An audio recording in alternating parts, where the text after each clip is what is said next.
From VOA Learning English, this is the Agriculture Report.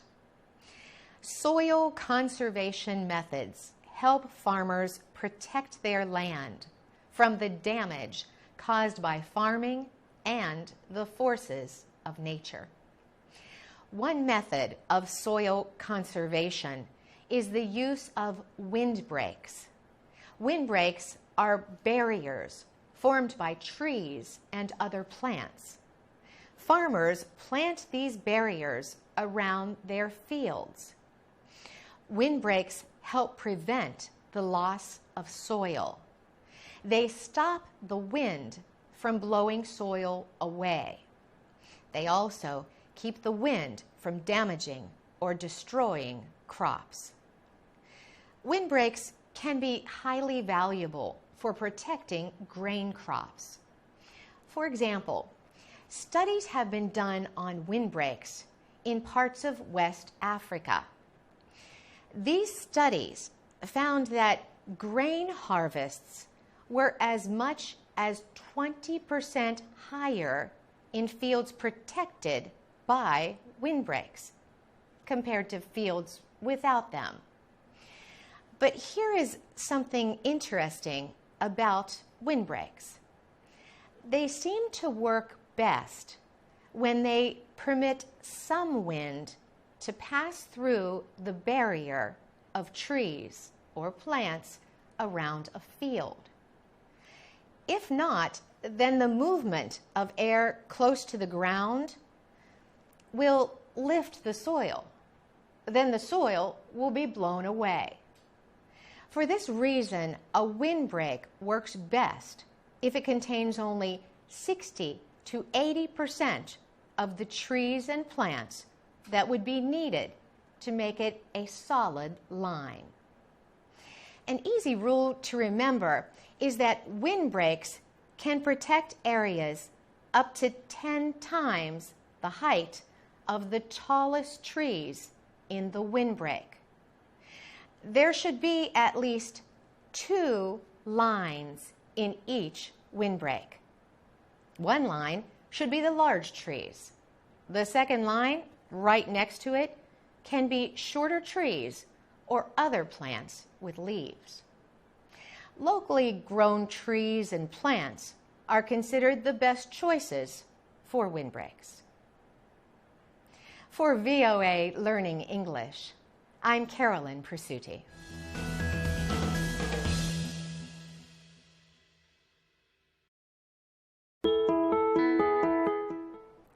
From VOA Learning English, this is the Agriculture Report. Parts of the southwestern American states of Texas and Oklahoma have experienced severely dry weather for several years. This drought has affected the growth of cotton and grains. The governor of Oklahoma says the state has suffered $2 billion in agricultural losses since 2011. Some heavy rain fell recently, but for most farmers, it did not come soon enough. Matt Muller is a farmer in southwestern Oklahoma. He says his area has suffered 4 years of drought. Mr. Muller was hopeful earlier this year. Spring was cool and wet, and summer came early. But hopes went away when the rains did not come. High temperatures and lack of rain meant that most crops did not grow. That was not the case with mung beans, however.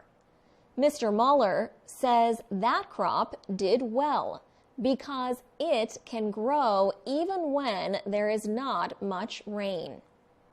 Crops like mung beans help farmers survive.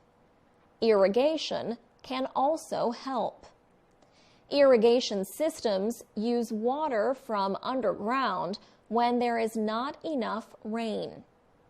But crops like cotton are more valuable than mung beans. and it is the high profit crops that are being hurt by the drought.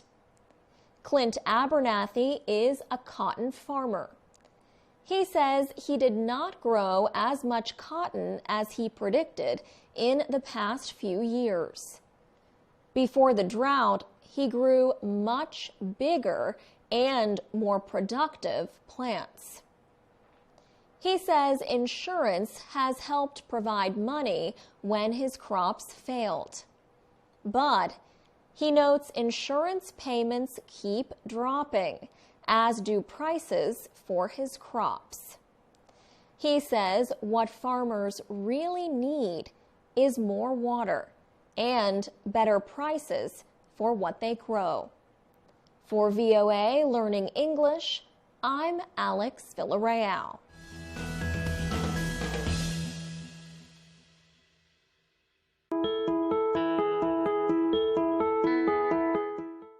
From VOA Learning English, this is the Health Report. Overweight, out of shape, fat. Whatever you want to call it, many studies show that children around the world are becoming less active and less physically fit.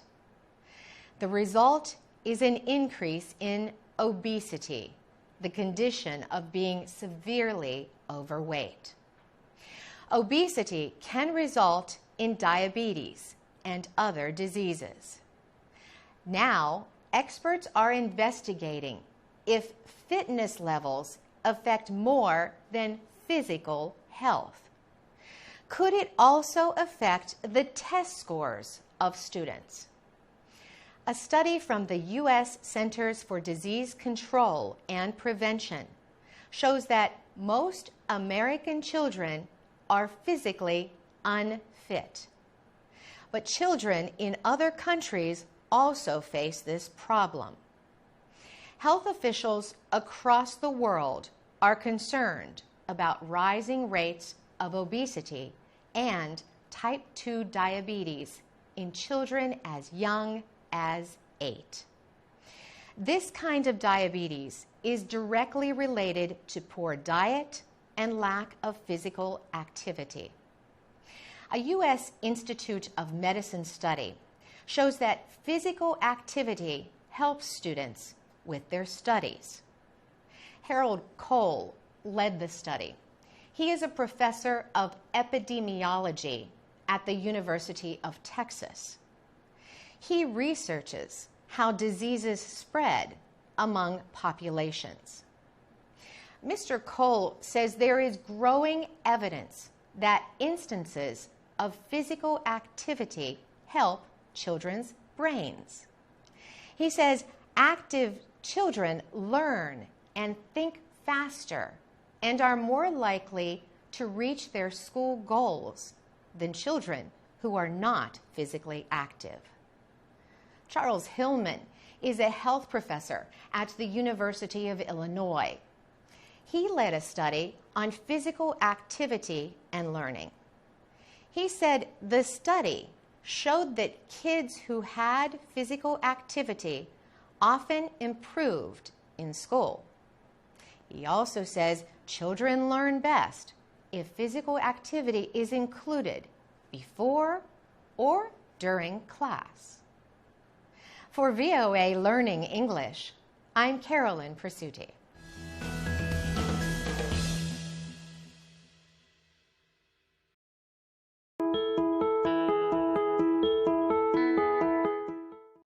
From VOA Learning English, this is the Health Report.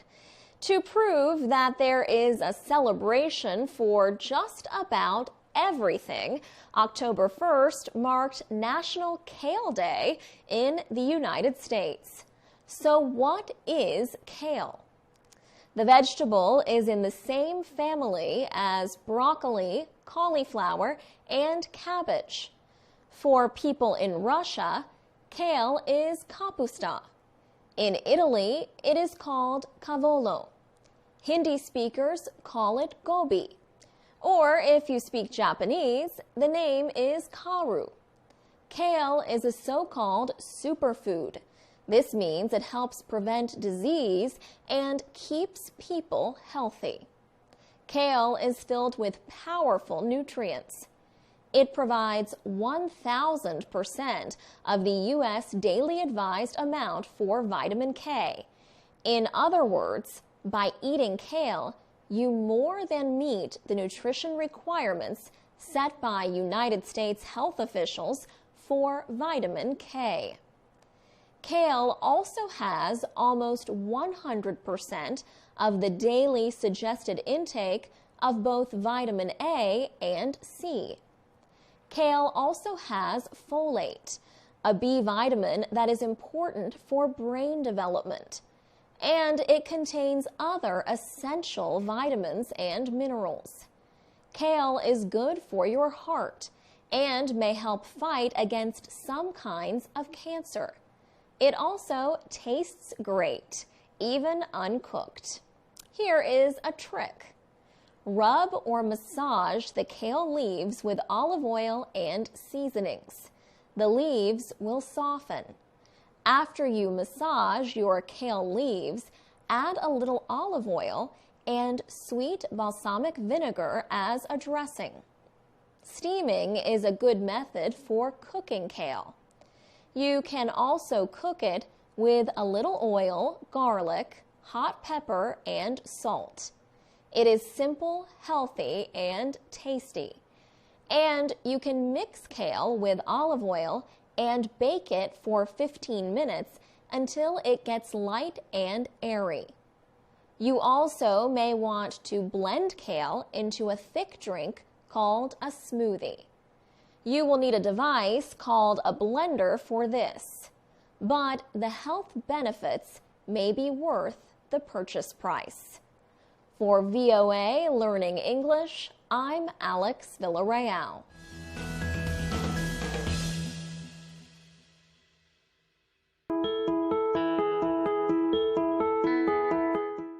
From VOA Learning English, this is the Economics Report. The World Bank Group is warning that the West Africa Ebola crisis could severely harm the economies of Guinea, Liberia, and Sierra Leone unless action is taken quickly. World Bank President Jim Yong Kim spoke to reporters recently to discuss the effects of the Ebola spread. He said the economic cost to these countries could grow 8 times by 2015 if the virus continues to spread. Mr. Kim says saving lives and preventing new infections is most important. The bank has released $117 million for an immediate humanitarian response. The World Bank president says the SARS outbreak between 2002 and 2004 showed how a disease could hurt economies. 800 people died from SARS, and the economic losses were estimated to be $40 billion. Mr. Kim says SARS and the H1N1 outbreak of 2009 taught that fear and avoidance resulted in about 90% of the economic losses. That means the disease is causing 2 levels of economic damage. One is from the actual spread of the virus, but the other is caused by fear. The World Bank predicts the losses to the economies of Liberia, Sierra Leone, and Guinea will be a combined $360 million. But estimates show that losses could reach billions of dollars if the Ebola virus spreads widely to other African nations. Mr. Kim says fast action is necessary. He says getting the disease under control is still far away. That is because there are not enough healthcare workers in the affected areas. The World Bank president says the most important issue is to act quickly in order to limit economic losses. For VOA Learning English, I'm Alex Villarreal.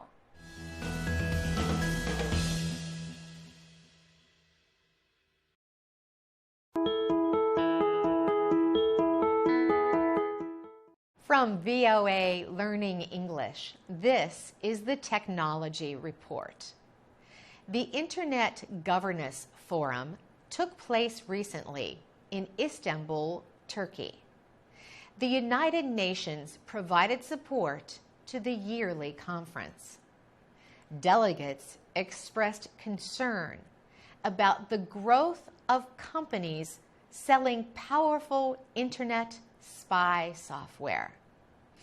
These software programs can collect information about individuals around the world. Many of these people are private citizens. The spy software industry is worth billions of dollars. Yet some experts say making laws to govern the use of such products is proving difficult. Gregor Puget is with the group Reporters Without Borders. He believes there is a need for new laws and rules in the industry. He says spy software can be used against reporters, bloggers, and other people who use the internet. Laura Tresca was the Brazilian representative of an organization called Article 19. It fights unlawful censorship, the suppression of speech or writing that may be considered offensive or harmful. Ms. Tresca says Latin America is becoming a big market for the spy software industry. She says Brazil spent nearly $200 million on such software products in the past 4 years. She notes that Brazilian officials said the technology was supposed to help protect the country during the 2014 World Cup competition. But she says the software was used to watch activists to avoid protests. Scott Busby is with the U.S. Department of State. He says the laws used to control the weapons industry also govern the use of spy software. But experts and activists say spy software is very different from weapons. They say the spy software industry will need special laws of its own. For VOA Learning English, I'm Carolyn Presutti.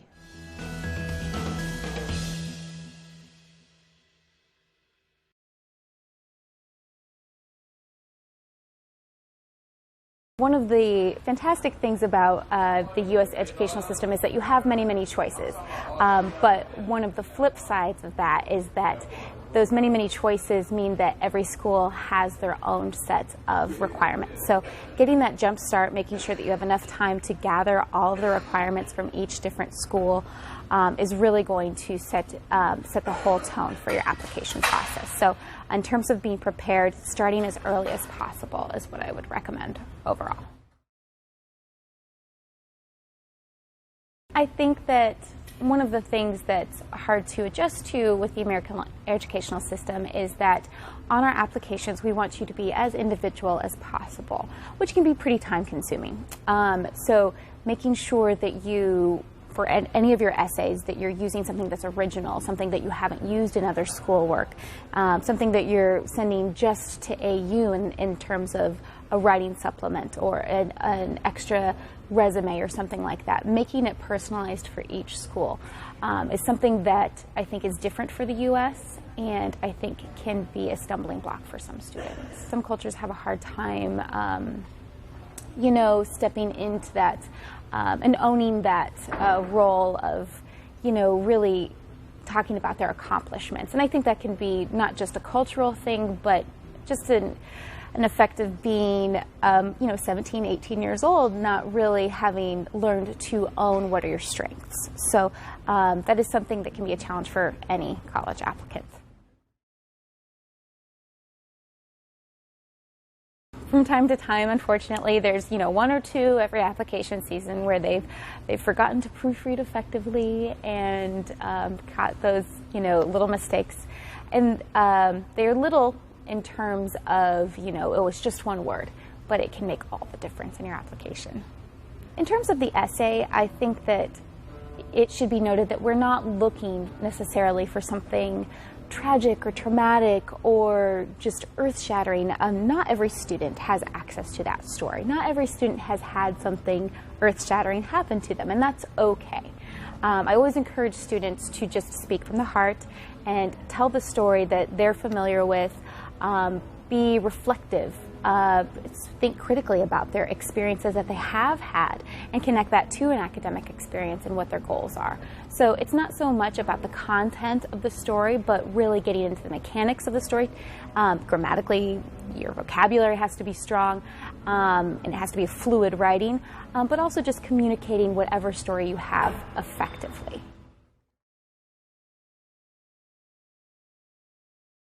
Got these 4,000 colleges and universities in the U.S., and there can be a big range of what each college or university is looking for. Some colleges, some universities are looking for a very simple equation. They're saying, if you've got these grades and you've got these test scores, then you're in. Other schools, such as the one I work for, are a little bit more complicated and a little bit more comprehensive in their outlook on a student. They really want to not only find somebody who is going to be academically successful, but somebody who has done the research and knows that that this school is going to be a good fit and is going to really dovetail into their goals. Somebody who is thinking critically about where they want to be and how they want to get there. So conveying that in the application, that you have done the research and that you know that this school is going to help you achieve your great goals, that is definitely something that we are seeking in an application beyond the basics of academic success.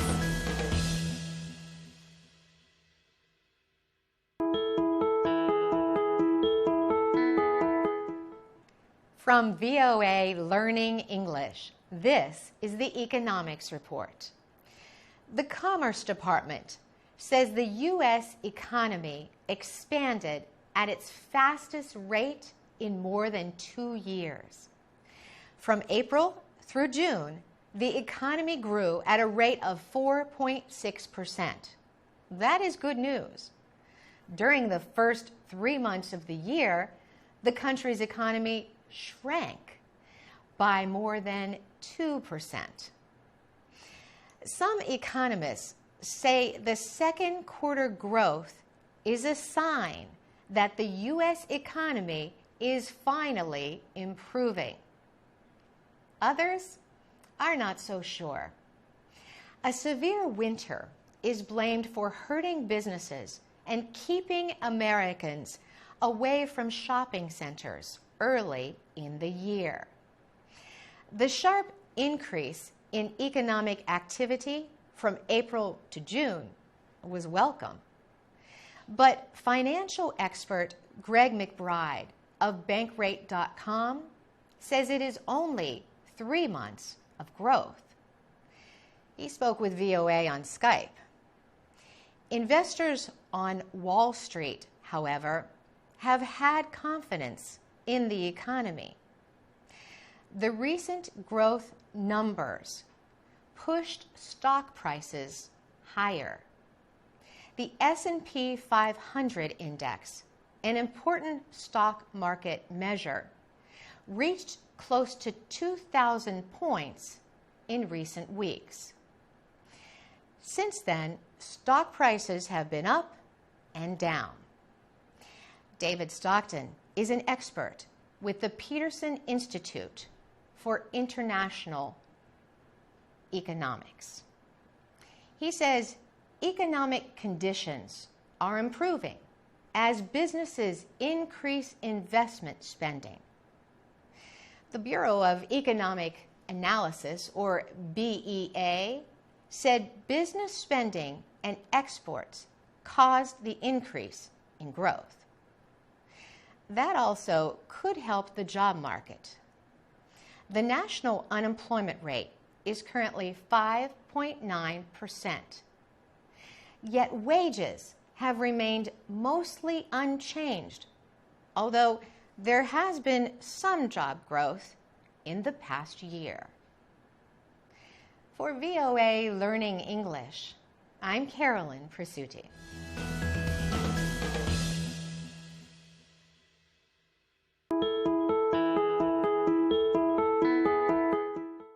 From VOA Learning English, this is the Education Report. The United States government recently launched a $231 million international education effort. The Let Girls Learn program is designed to move forward public education for girls. The program will start with 5 countries: Afghanistan, Jordan, Guatemala, South Sudan, and Nigeria. The United States Agency for International Development, or USAID, is responsible for the programs. The agency says 62 million girls around the world do not go to school. It says millions more are fighting to stay in school. Many face danger trying to get an education. Christy Vilsack serves as a USAID Senior Advisor for International Education. She says it is important for young women to learn about education and to get support to attend school. She says girls are moved to learn by the lives of other girls, like Malala Yousafzai. Gunmen shot the Pakistani teenager on a school bus 2 years ago because of her activism for the education of girls. In Nigeria, the Islamic extremist group Boko Haram kidnapped hundreds of schoolgirls in April. Most are still being held. Christy Vilsack says Let Girls Learn will help about 250,000 girls in Nigeria. Ms. Vilsack says the program will train high-quality teachers. She says it also uses a new system to measure student progress. The official says she saw children in Pakistan taking a short test under this system. She says it quickly shows the ability to recognize letters. And it tells whether the students can name and pronounce or speak the sounds of the letters. For VOA Learning English, I'm Carolyn Prasuti.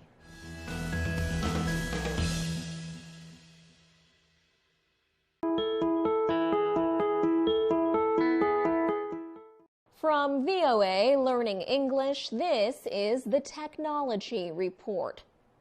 Facebook and other social media sites are mostly free for everyone to use. But a new social media site promises to limit those who can join to people who are rich. The site is called Metropolitan. Users must pay $9,000 to join. This includes a $6,000 entry fee and $3,000 for a yearly membership. James Tushy Peters is the founder of Metropolitan. He is a music composer and orchestra conductor from the Eastern American state of New York. He says he believes there is a need for his service. He says he had trouble finding people like him on social media sites.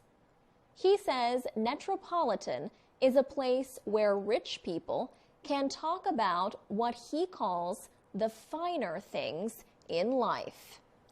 In his words, Metropolitan is an online country club focused on connecting members around the world.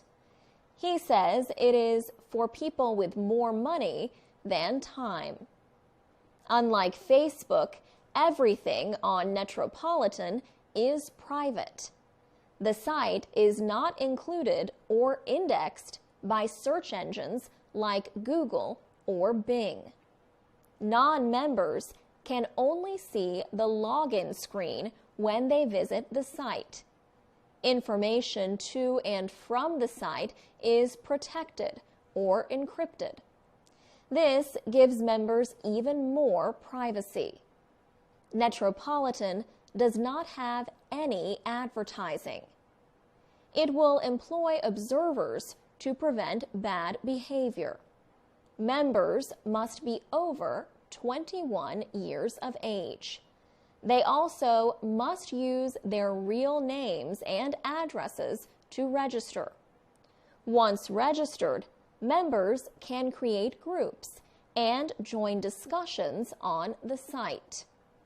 Mr. Tushy Peters has not said how many members the site has.